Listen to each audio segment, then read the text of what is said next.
Assalamu alaikum, welcome to the international news. At the beginning of the news, there is a news headline. Israeli army in the worst manpower crisis in history. Leader Netanyahu apologized to the president to avoid corruption charges. Two-state solution is the only way to end the Israel-Palestine conflict.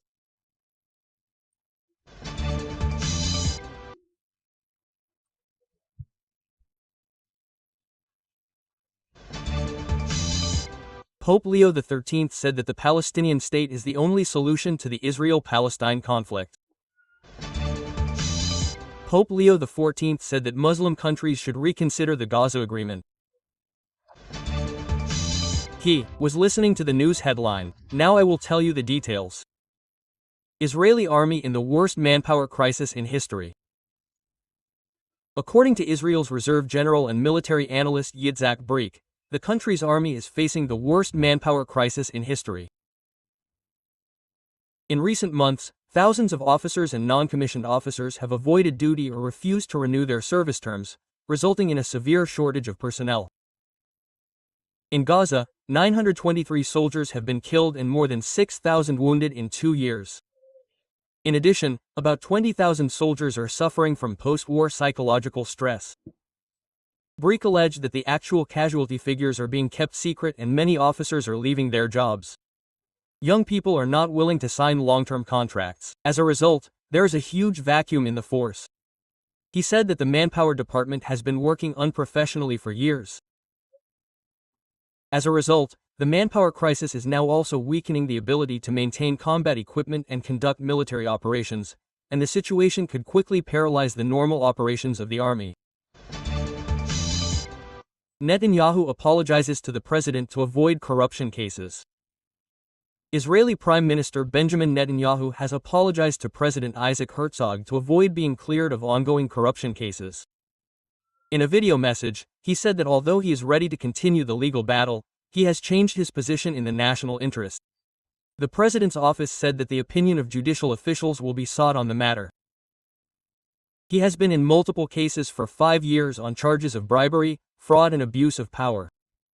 Although he denies the charges, opponents say that to apologize, one must admit guilt. Many Israelis have expressed anger over his apology and many presidents have protested in front of his residence. Pope Leo XIII has said that a two-state solution is the only way to resolve the Israel-Palestine conflict. On his first foreign trip, Pope Leo XIV supported a two-state solution to the Israel-Palestine conflict and said that the establishment of an independent Palestinian state was essential for a just peace. On his way from Turkey to Lebanon, he said that the Vatican is a friend of both Israel and Palestine and wants to play a mediating role in the peace process. His visit is considered significant in the context of the ongoing Israeli attacks in Gaza and Lebanon. He discussed the Israel-Palestine and Ukraine-Russia conflicts with Turkish President Erdogan and mentioned Turkey's role in ending these wars. Condemning the growing violence worldwide, the Pope warned that the bloodshed in the name of religion is threatening the future of humanity. At the same time, he praised Turkey as a positive example of religious coexistence. Israelis protest leader Netanyahu on a banana tree in Buddhist robes. There has been widespread public discontent in Israel after he appealed to President Isaac Herzog for a pardon, seeking complete immunity from trial in 3 cases, including corruption. Thousands of people gathered in front of the president's private residence in Tel Aviv to protest. Opposition lawmakers also joined in and called on the president to cancel the appeal. Benjamin leader Netanyahu has been facing 3 criminal cases for a long time on charges of fraud, bribery and breach of trust. Although he has denied all the charges. In a video message, he claimed that the long trial process has divided the country from within. Therefore, he was forced to apologize for the national interest. However, he did not admit guilt or express any remorse, which further increased the public outcry. A protester dressed in an orange prison uniform, dressed in a banana republic, chanted "Pardon Banana Republic," mocking the weak and unstable state. Rights activists have accused Netanyahu of trying to quash the trial without admitting responsibility, which would undermine the rule of law. The president's office called Nihel's appeal unprecedented and said a decision would be made after a broad consultation. Nihel, the longest-serving leader in Israel's history, has announced he will run again in the 2026 election. Pope Leo XIV has said a Palestinian state is the only solution to the Israeli-Palestinian conflict. The Pope also reiterated the Vatican's long-standing position in favor of an independent Palestinian state as the only solution to the Israeli-Palestinian conflict. He told reporters on his way from Turkey to Lebanon that while Israel has not yet accepted this solution, there is no other path to a just peace than a two-state solution. He said that the Vatican is a friend of both Israel and Palestine. The Vatican wants to help a fair settlement between the two sides. The report also mentioned that the United States has signaled its support for an independent Palestinian state, in contrast to the recent anti-Palestinian stance of leader Netanyahu. Turkey was Pope Francis' first foreign visit since taking office as head of the Catholic Church in May. There, he discussed the Israel, Palestine and Ukraine-Russia conflicts with Erdogan and commented on Turkey's important role in resolving both crises. He condemned bloodshed in the name of religion, warning that the growing violence around the world threatens the future of humanity.